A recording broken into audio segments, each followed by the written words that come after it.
बच्चों, हम बात कर रहे हैं लेखांकन अनुपात की और पिछले वीडियोस में हमने आपकी पाठ्यपुस्तक के उदाहरणों को, साथ ही साथ लघुत्रात्मक प्रश्नों को और बोर्ड की दृष्टि से जो सैद्धांतिक प्रश्न इंपॉर्टेंट थे उनके बारे में बात की थी। आज के भाग 11 में हम लेने जा रहे हैं आपकी पाठ्यपुस्तक के अंकिक प्रश्नों को। आज के भाग में हम बात करेंगे अंकिक प्रश्न संख्या 1 से लेकर 10 तक। तो आइए शुरू करते हैं आपकी पाठ्यपुस्तक के अंकिक प्रश्न।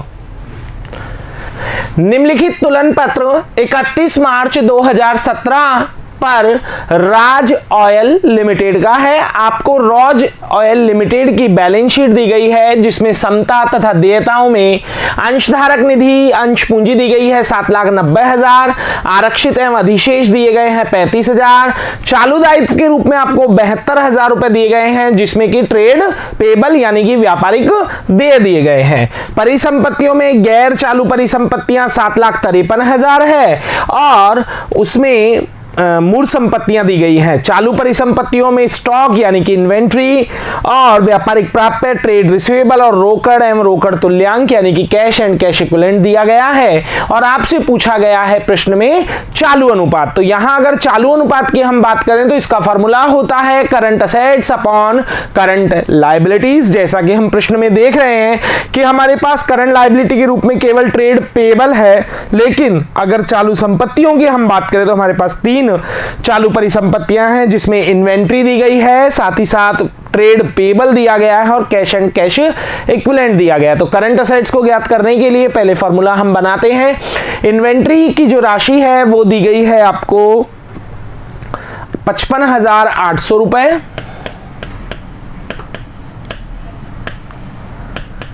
ट्रेड पेबल यहां पर आपको दिया गया 28,800 plus cash and cash equivalent दिया गया है 59,400। जब आप करंट असेट्स का टोटल लगाते हैं तो ये आती है 1,44,000 और ट्रेड पेबल जो कि दिए गए हैं 72,000। मूल फॉर्मूले में हम करंट असेट्स और करंट लायबिलिटीज को रख देते हैं। जैसा कि करंट असेट्स हमें पता है 1,44,000 और करंट लायबिलिटीज है 72,000। जब 72,000 का आप 1,44,000 में भाग देते हैं तो सीधी सीधी राशि निकल कर आती है 2:1। निम्नलिखित तुलन पत्र 31 मार्च 2017 पर टाइटे मशीन लिमिटेड का है और आपको बैलेंस शीट दी गई है। यहां पर अंश पूंजी 24 लाख रुपए, अधिशेष एवं रिजर्व जो आपको दिए गए हैं, आधिक्य एवं रिजर्व वो दिए गए हैं 6 लाख रुपए, दीर्घकालीन ऋण 9 लाख रुपए, चालू दायित्वों में अल्पकालीन ऋण जिसकी कीमत 6 लाख रुपए है, व्यापारिक देय ट्रेड पेबल 23,40,000 रुपए है और अल्पकालीन प्रावधान आपको दिए गए हैं 60,000 रुपए। संपत्तियों की अगर हम बात करें तो मूर्त संपत्तियां 45 लाख है और साथ ही साथ करंट असेट्स में जो हमें दिया गया है वो है रहतिया 12 लाख रुपए, व्यापारिक प्राप्य 9 लाख रुपए, रोकड़ एवं रोकड़ तुल्यांक 2,28,000 रुपए और अल्पकालीन ऋण एवं अग्रिम जिनकी राशि दी गई है 72,000 रुपए। और आपसे अनुपात पूछे गए हैं चालू अनुपात एवं तरलता अनुपात, यानी कि आपसे पूछा गया है करंट रेशो और साथ ही साथ लिक्विड रेशो। तो आइए बात करते हैं करंट रेशो की। अगर बात की जाए तो इसका मेन फॉर्मूला है current assets upon current liabilities. Current assets में हमें क्या क्या शामिल करना होगा? इन्वेंट्री को, ट्रेड रिसीवेबल को, कैश एंड कैश इक्विवेलेंट को और short term loan and advance को। तो आइए बात करते हैं करंट असेट्स में इन्वेंट्री जिसकी कीमत दी गई है आपके 12 लाख रुपए,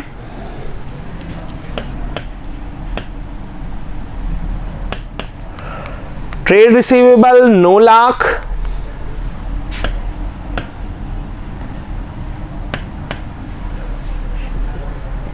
कैश आपको दिया गया है 2,28,000 और short term loan and advances की राशि आपको दी गई है 72,000 रुपए। इन सभी का टोटल जब आप लगाते हैं तो करंट असेट्स का योग आता है 24 लाख रुपए। अब बात करते हैं करंट लायबिलिटीज की। करंट लायबिलिटीज में हमें शॉर्ट टर्म लोन 6 लाख रुपए, व्यापारिक देय 23,40,000 और अल्पकालीन प्रोविजन यानी कि शॉर्ट टर्म प्रोविजन आपको दिए गए हैं 60,000 रुपए। ट्रेड पेबल ये दिए गए हैं आपको 23,40,000 रुपए।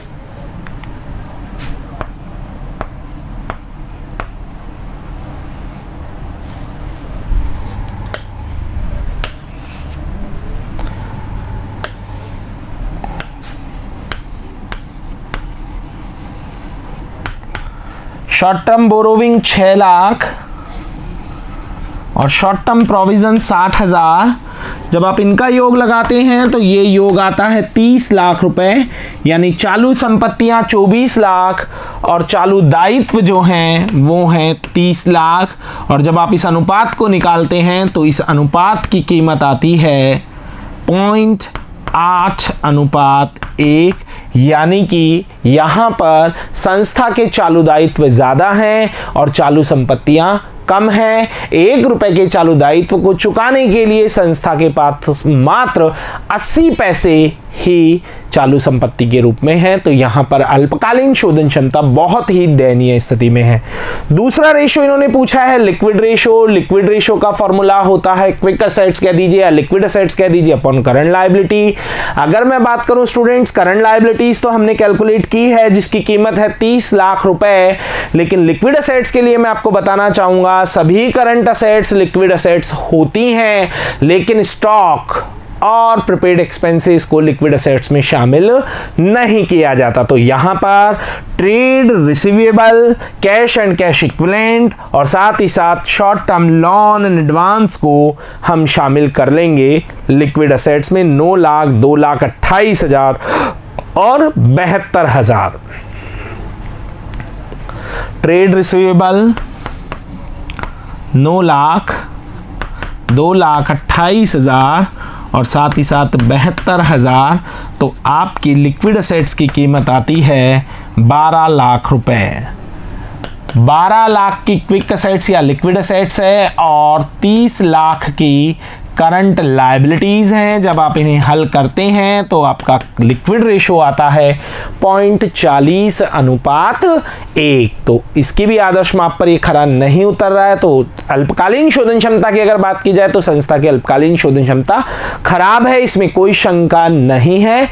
यहां पर मैं आपको एक बात बताना चाहूंगा कि यदि लिक्विड असेट्स एक तरीके से और निकाल सकते थे, जैसे कि आपको पता है कि आपकी करंट असेट्स का टोटल 24 लाख है जिसमें स्टॉक 12 लाख है, उसे आप घटा दें यानी 24 लाख में से सीधे 12 लाख घटा दें तो भी आपके लिक्विड असेट्स की कीमत 12 लाख आ सकती है। ये दोनों फॉर्मूले आपको ध्यान रखने इस तरीके से भी, और आपको मालूम होना चाहिए कि जब करंट असेट्स में से स्टॉक और प्रीपेड एक्सपेंसेस को अलग कर दिया जाता है तो बची हुई राशि लिक्विड असेट्स कहलाती है, क्योंकि कई फॉर्मूलों में हमारे ये फॉर्मूला ही काम आता है। अब बात करते हैं अगले प्रश्न की, प्रश्न संख्या 3 की। चालू अनुपात 3.5 है, कार्यशील पूंजी 90,000 रुपए। आपको चालू अनुपात जो दिया गया है स्टूडेंट्स वो दिया गया है 3.5 और वर्किंग कैपिटल यानी कि कार्यशील पूंजी दी गई है 90,000 रुपए, और आपको मालूम करना है करंट असेट्स और साथ ही साथ करंट लायबिलिटीज को यानी कि चालू संपत्तियां एवं चालू दायित्व को। अगर मैं यहां पर बात करूं फॉर्मूले से डायरेक्ट तभी सॉल्व किया जा सकता है प्रश्न को जब अनुपात देकर चालू संपत्तियां और चालू दायित्व में से कोई एक मद दी जाए, लेकिन यहां पर ना तो चालू संपत्तियां दी गई है और ना ही चालू दायित्व दिए गए हैं। तो किस तरीके से प्रश्न को हल करेंगे? करंट रेशियो आपको दिया गया है 3.5:1 यानी कि चालू अनुपात आपको 3.5:1 आप अपनी तरफ से लगा लें, क्योंकि अंडरस्टूड है कि अगर मैं लिख रहा हूं चालू अनुपात 3.5 तो ये तो चालू संपत्तियों की मात्रा है, चालू दायित्व हमेशा 1 होता है, ये हम पहले ही समझ चुके हैं। वर्किंग कैपिटल हमें दी गई है 90,000। प्रश्न में जो चीज अमाउंट में दी जाए, प्रश्न में जो चीज राशि में दी जाए, प्रश्न को उसी से हल किया जा सकता है। तो यहां पर जो ये प्रश्न हल होगा वो वर्किंग कैपिटल से ही हल होगा। का, और आप सभी जानते हैं कि working capital is equal to current assets minus current liabilities. हमें पता नहीं है कि करंट असेट्स कितनी है, हमें यह भी पता नहीं है कि करंट लायबिलिटीज कितनी है, लेकिन यह पक्का है कि करंट असेट्स में से करंट लायबिलिटीज को घटाने पर 90,000 रुपए की राशि आती है। जो चीज अमाउंट में दे रखी है उसे अनुपात में निकालने की कोशिश कीजिए। तो हम यहां पर कह सकते हैं कि अनुपात के अकॉर्डिंग हमारी करंट असेट्स 3.5 है और करंट लायबिलिटीज 1 है, तो वर्किंग कैपिटल अनुपात में 2.5 के बराबर है। CA minus CL is equal to working capital. अब आपको जो चीज निकालनी है बहुत आसानी से आप निकाल सकते हैं। करंट असेट्स अगर आपको निकालना है तो 90,000 गुणा 3.5 बटा 2.5, 2.5 नीचे कहां से आ गया, ये वर्किंग कैपिटल। यहां आपको हमेशा जो चीज आपने यहां रखी है हमेशा ध्यान रखें वो ही चीज आप यहां पर पुटअप कर दें अनुपात में, और ऊपर वो रख दें जो निकालना है, तो उससे आपकी कैलकुलेशन ईजी हो जाएगी और आपकी वैल्यूज अपने आप ही निकल आएगी। तो यहां पर जब मैं करंट असेट्स की कीमत निकालता हूं तो वो आती है 1,26,000 रुपए। अब बात करते हैं करंट लायबिलिटीज की। अगर करंट लायबिलिटीज का मूल्य हम निकालें तो वो आता है लगभग 90,000 गुणा 1, क्योंकि करंट लायबिलिटीज 1 के बराबर है और नीचे आना है 2.5, और जब इसे हल करते हैं तो ये आता है 36,000 रुपए।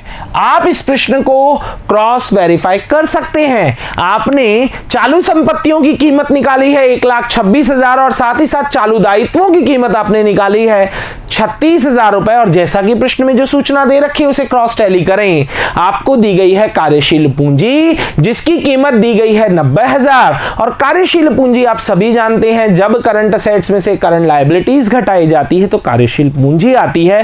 प्रश्न को हल करने से पहले आपके पास करंट असेट्स और करंट लायबिलिटीज नहीं थी, लेकिन अब आपके पास करंट असेट्स हैं 1,26,000 और करंट लायबिलिटीज हैं 36,000।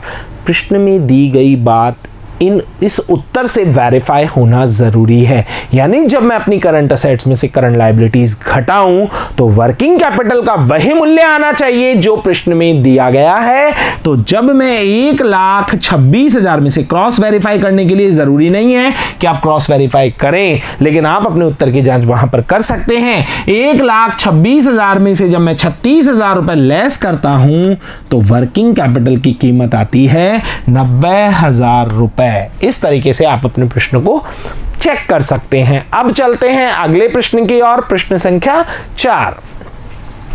शाइन लिमिटेड का चालू अनुपात 4.5:1 है एवं तरल अनुपात 3:1 है। आपको दिया गया है करंट रेशो 4.5:1 और साथ ही साथ लिक्विड रेशो 3:1। यदि रहतिया 36,000 रुपए हो, स्टॉक की कीमत आपको दी गई है 36,000 और आपको मालूम करना है चालू दायित्वों को और साथ ही साथ चालू परिसंपत्तियों को। यह प्रश्न भी पिछले उदाहरण की तरह होगा। कैसे, जरा बात करते हैं। आपको करंट रेशो दिया गया है 4.5:1, आपको लिक्विड रेशो दिया गया है 3:1, और अगर मैं बात करूं स्टॉक, तो स्टॉक की कीमत आपको दी गई है 36,000 रुपए।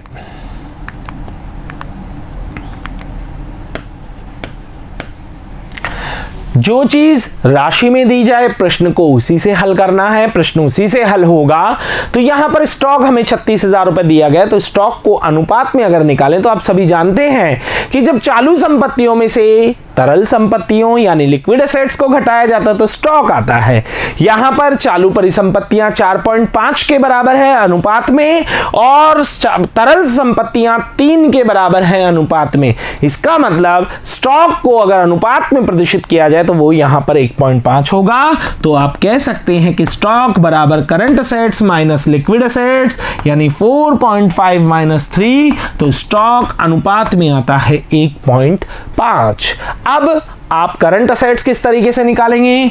36,000 स्टॉक दिया गया है, नीचे आप रख देंगे 1.5 और ऊपर आप रख देंगे 4.5। जैसे कि मैंने बताया पिछले प्रश्न में, यहां पर जो वैल्यू आपने रखी है वो ही वैल्यू आपको अनुपात में नीचे रखनी है।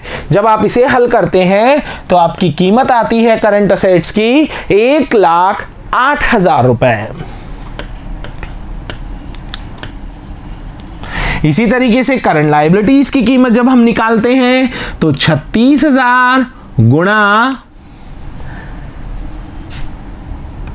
आपको करंट लायबिलिटीज 1 के बराबर है 1.5, और जब आप इसे हल करेंगे तो ये कीमत आती है 24,000 रुपए। चालू संपत्तियों और चालू दायित्वों को तो हमने निकाल लिया है। इस प्रश्न में लिक्विड एसेट्स की कीमत को नहीं पूछा गया, लेकिन वो भी आप निकाल सकते हैं। किस तरीके से निकालेंगे? वही तरीका, 36,000 गुणा 3 और नीचे आएगा 1.5, ये आता है 72,000 रुपए। यहां पर आपने चालू संपत्तियों की कीमत निकाली 1,08,000, साथ ही साथ करंट लायबिलिटीज को निकाला 24,000 और आपने निकाला लिक्विड एसेट्स को 72,000 रुपए। इस प्रश्न को आप क्रॉस वेरीफाई कर सकते हैं। आपको प्रश्न में चालू अनुपात और साथ ही साथ तरल अनुपात दे रखा है। चालू अनुपात और तरल अनुपात दोनों को ही निकालने के लिए चालू संपत्ति, चालू दायित्व और तरल संपत्तियां दी जाती है। तो करंट असेट्स की कीमत यहां पर दी गई है 1,08,000 और करंट लायबिलिटीज की कीमत जो है वो दी गई है 24,000। जब आप इसे हल करते हैं तो आपका जो करंट रेशियो निकल कर आता है वो निकल कर आता है 4.5:1, जो कि आपके प्रश्न को चेक कर देता है, क्योंकि करंट रेशियो यहाँ पर 4.5 अनुपात 1 ही दिया गया है। लिक्विड रेशियो अगर आप निकालते हैं तो लिक्विड एसेट्स जो आपने फाइंड आउट की है 72,000 और करंट लायबिलिटीज आपने फाइंड आउट की है 24,000। जब आप इसे हल करते हैं तो ये उत्तर निकल कर आता है 3:1। क्रॉस वेरिफिकेशन आपकी इच्छा पर है, लेकिन प्रश्न की जांच आप कर सकते हैं कुछ प्रश्नों में।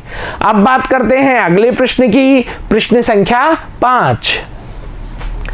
एक कंपनी के चालू दायित्व 75,000 रुपए हैं, यानी करंट लायबिलिटीज दी गई है 75,000 रुपए। यदि चालू अनुपात 4:1 है, करंट रेशियो दिया गया है 4:1 और तरल अनुपात दिया गया है 1:1, तो चालू परिसंपत्तियों, तरल परिसंपत्तियों और रहतिये का मूल्य ज्ञात कीजिए। इस प्रश्न को डायरेक्ट आप अनुपात का सूत्र लगाकर हल कर सकते हैं, क्योंकि आपको चालू दायित्व का मूल्य दिया गया है। तो यहां पर अगर बात की जाए तो current ratio is equal to current assets upon current liability. Current ratio 4:1, जिसे आप इस तरीके से लिखेंगे। करंट लायबिलिटीज को आप x मान, करंट असेट्स को आप x मान लेंगे और करंट लायबिलिटीज की कीमत है 75,000 रुपए। अब आप बहुत आसानी से करंट असेट्स निकाल सकते हैं, क्योंकि जो x का मूल्य होगा वो करंट असेट्स होगी, और जब आप करंट असेट्स की कीमत फाइंड आउट करते हैं तो करंट असेट्स की कीमत आ रही है 3 लाख रुपए।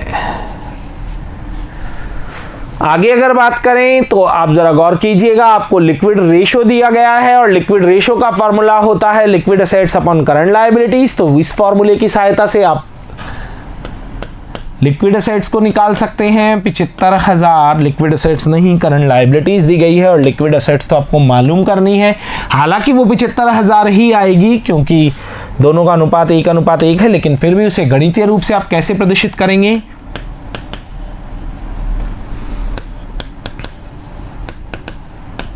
लिक्विड एसेट्स और क्विक एसेट्स एक ही चीज़ है स्टूडेंट्स, आप कोई भी वर्ड इसके लिए प्रयोग कर सकते हैं। 75,000 रुपए। तो यहां पर हमसे क्या क्या पूछा गया था? चालू परिसंपत्ति जिसकी कीमत हमने 3 लाख सूत्र के अनुसार निकाल दी है। तरल परिसंपत्तियां यानी लिक्विड एसेट्स जिसकी कीमत हमने 75,000 रुपए निकाल दी है। अब पूछा गया है हमसे रहतिया स्टॉक। तो आप सभी जानते हैं कि जब करंट असेट्स में से स्टॉक को हटाया जाता है तो लिक्विड एसेट्स आती है, और जब करंट असेट्स में से लिक्विड एसेट्स को घटाओगे तो स्टॉक निकल कर आएगा। तो यहां पर स्टॉक के लिए हमने ये फॉर्मूला यूज किया है, inventory is equal to current assets minus liquid assets. और अगर हम बात करें तो करंट असेट्स की कीमत हमने मालूम की है 3 लाख और साथ ही साथ लिक्विड असेट्स की कीमत हमने मालूम की है 75,000। तो हमारी इन्वेंट्री की कीमत आती है 2,25,000 रुपए।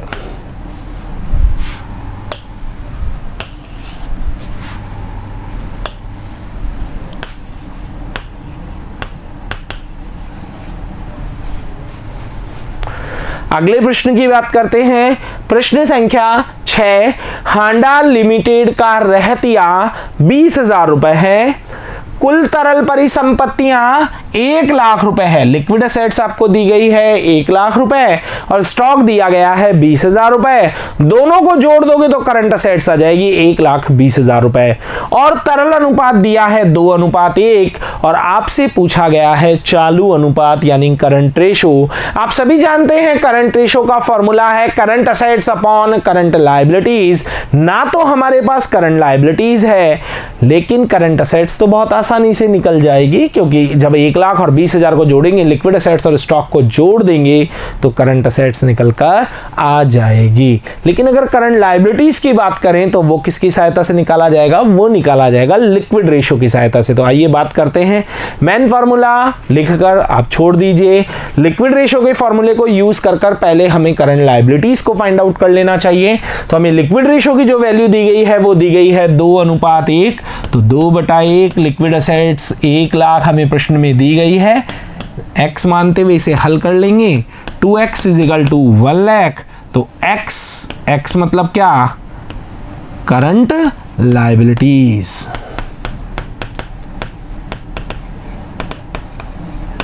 वो कितनी? करंट लायबिलिटीज की अगर बात करूं तो 1 लाख भाग 2 यानी कि 50,000 रुपए।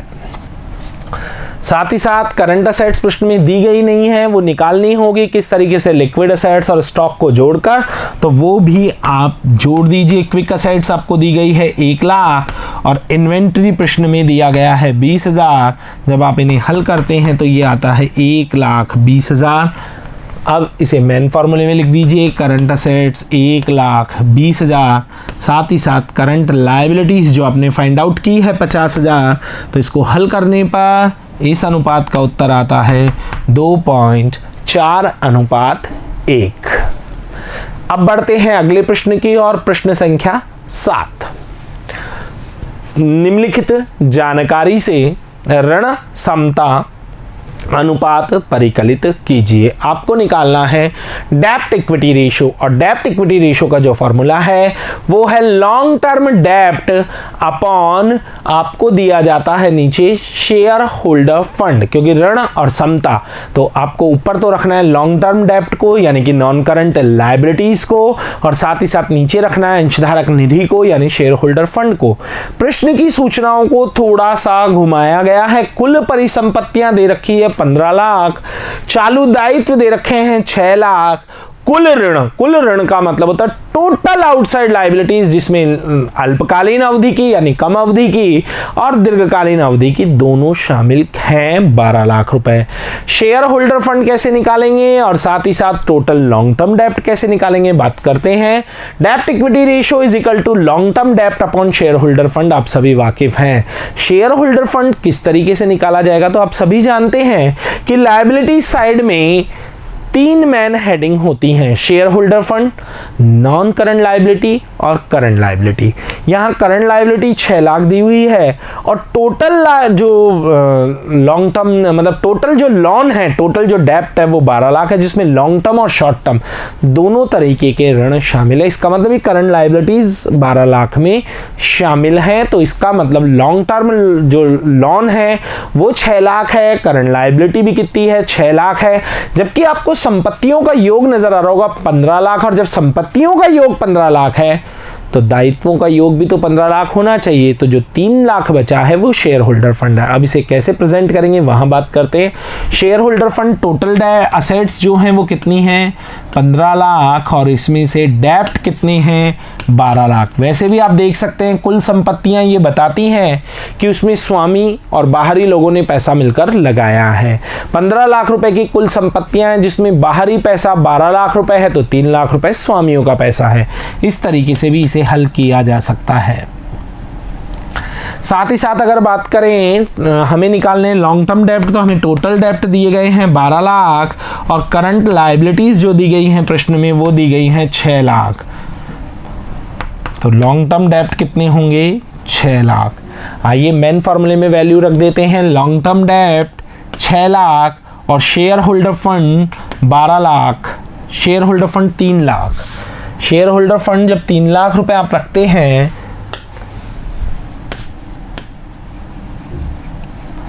तो ये आता है 2:1, यानी कि यदि स्वामियों का पैसा 1 रुपया है तो व्यापार में ऋणों की राशि कितनी है?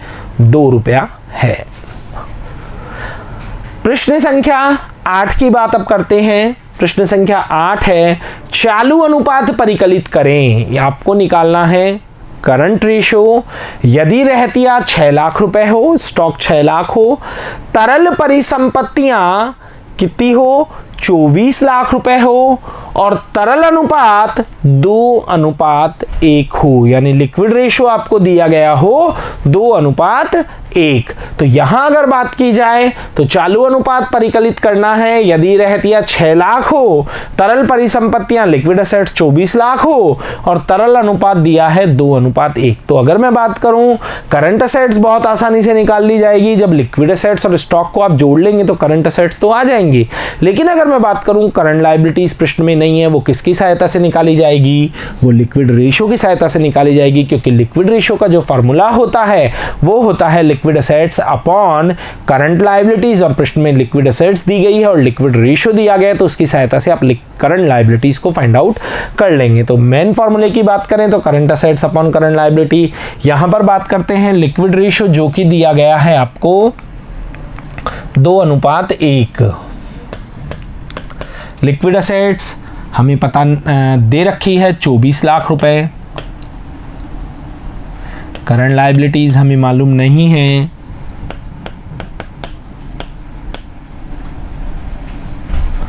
तो अब करंट लायबिलिटीज कितनी होगी?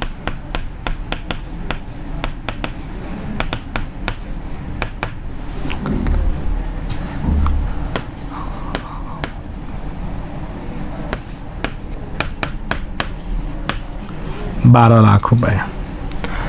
करंट असेट्स किस तरीके से निकालेंगे? क्विक असेट्स जो कि दे रखी हैं 24 लाख प्लस इन्वेंट्री जो कि दी गई है 6 लाख। तो करंट असेट्स की कीमत होगी 30 लाख रुपए। मेन फॉर्मूले में ले जाते हैं वैल्यूज को।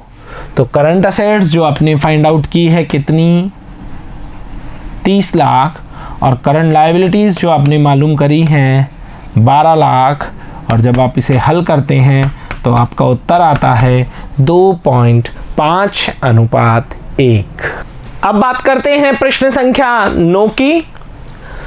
निम्नलिखित सूचना से रहतिया आवर्त अनुपात परिकलित करें। यानी कि आपको कैलकुलेट करना है स्टॉक टर्नओवर रेशो या इन्वेंट्री टर्नओवर रेशो। प्रचालन से आगम रेवेन्यू फ्रॉम ऑपरेशन, बिक्री आपको दी गई है 2 लाख रुपए। सकल लाभ ग्रॉस प्रॉफिट आपको दिया गया है 50,000 रुपए। अंतिम रहतिया 60,000 रुपए। क्लोजिंग इन्वेंट्री आपको 60,000 दी गई है। प्रारंभिक रहतिये पर अंतिम रहतिये का आधिक्य। प्रारंभिक रहतिया नहीं दिया गया है, लेकिन यह बताया गया है कि जो अंतिम रहतिया था वो प्रारंभिक रहतिये से 20,000 रुपए ज्यादा था, और आपको अंतिम रहतिया 60,000 रुपए दिया गया है, जो कि प्रारंभिक रहतिये से 20,000 रुपए ज्यादा है। अगर हम बात करें स्टॉक टर्नओवर रेशो की, तो इसका फॉर्मूला होता है cost of revenue from operation upon average inventory. Cost of revenue from operation की गणना या तो opening stock plus purchase plus direct expenses minus closing stock करके की जा सकती है, या फिर रेवेन्यू फ्रॉम ऑपरेशन में से ग्रॉस प्रॉफिट को लेस कर भी cost of revenue from operation निकाला जा सकता है। और अगर बात करें एवरेज इन्वेंट्री की, तो आप सभी जानते हैं opening inventory plus closing inventory upon 2 करके आप उसकी कैलकुलेशन कर सकते हैं। तो पहले बात करते हैं cost of revenue from operation. Cost of revenue from operation के लिए यहां पर जो फॉर्मूला आप लगाएंगे वो अप्लाई होगा revenue from operation minus gross profit. दी गई सूचनाओं के अनुसार आपको रेवेन्यू फ्रॉम ऑपरेशन जो दिया गया है वो दिया गया है 2 लाख रुपए। साथ ही साथ ग्रॉस प्रॉफिट जो दिया गया है वो दिया गया है 50,000 रुपए। 2 लाख में से 50,000 घटाने के बाद ये राशि आती है 1,50,000 रुपए, जो कि है cost of revenue from operation. Average inventory की बात करें तो इसका फॉर्मूला होता है opening inventory plus closing inventory upon 2। Closing inventory तो हमें दी गई है लेकिन ओपनिंग इन्वेंट्री प्रश्न में नहीं है, लेकिन उसका क्या कनेक्शन दिया गया एक बार फिर से देखें।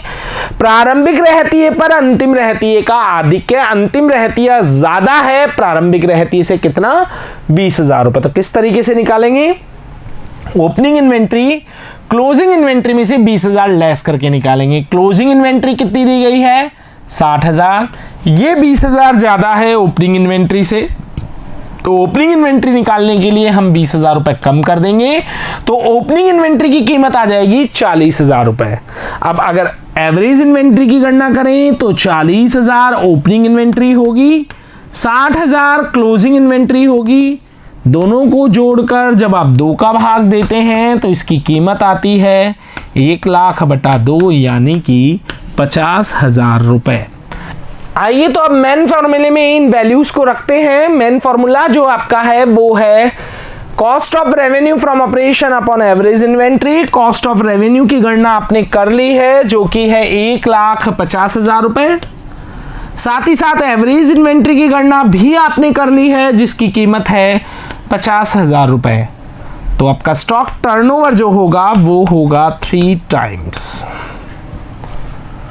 प्रश्न संख्या 9 को पूरा करने के बाद अब बात करते हैं प्रश्न संख्या 10 की। निम्नलिखित जानकारी से निम्न अनुपात परिकलित कीजिए।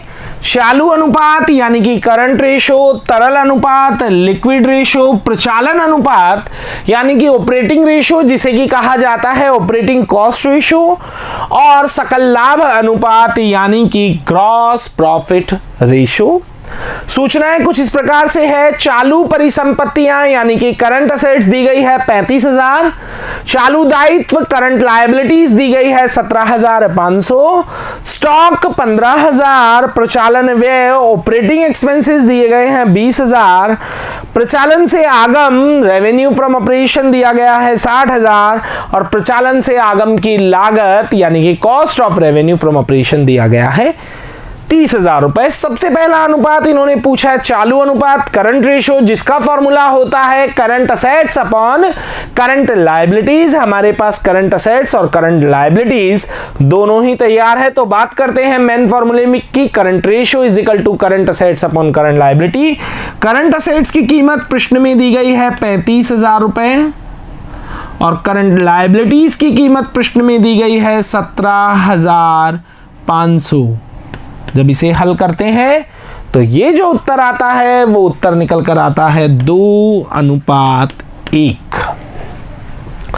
अब बात करते हैं अगले अनुपात की। अगला अनुपात पूछा गया है तरल अनुपात यानी कि लिक्विड रेशो, और लिक्विड रेशो की अगर बात की जाए तो लिक्विड रेशो का जो फॉर्मूला है वो है liquid assets upon current liabilities. Liquid assets प्रश्न में नहीं दी गई हैं, करंट लायबिलिटीज तैयार हैं, लेकिन साथ ही साथ आपको नजर आ रहा है स्टॉक 15,000, और आप सभी जानते हैं जब करंट एसेट्स में से स्टॉक को घटा दिया जाए तो वो चेंज हो जाती है लिक्विड एसेट्स में। लिक्विड रेशो का मेन फॉर्मूला आपके सामने दिया गया है, लेकिन पहले गणना करेंगे लिक्विड एसेट्स की। करंट एसेट्स हमें प्रश्न में दी गई है 35,000 और इन्वेंट्री हमें प्रश्न में दिया गया है 15,000, तो लिक्विड एसेट्स की कीमत होगी 20,000।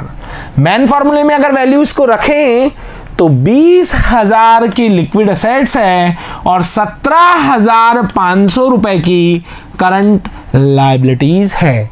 जब आप इसे हल करते हैं तो आपका उत्तर निकल कर आता है 1.14:1। अब बात करते हैं अगले तीसरे रेशो की। तीसरा रेशो यहां पूछा है प्रचालन अनुपात यानी कि ऑपरेटिंग रेशो पूछा गया है। ऑपरेटिंग रेशो का जो फॉर्मूला है वो है operating cost upon net revenue from operation गुणा 100।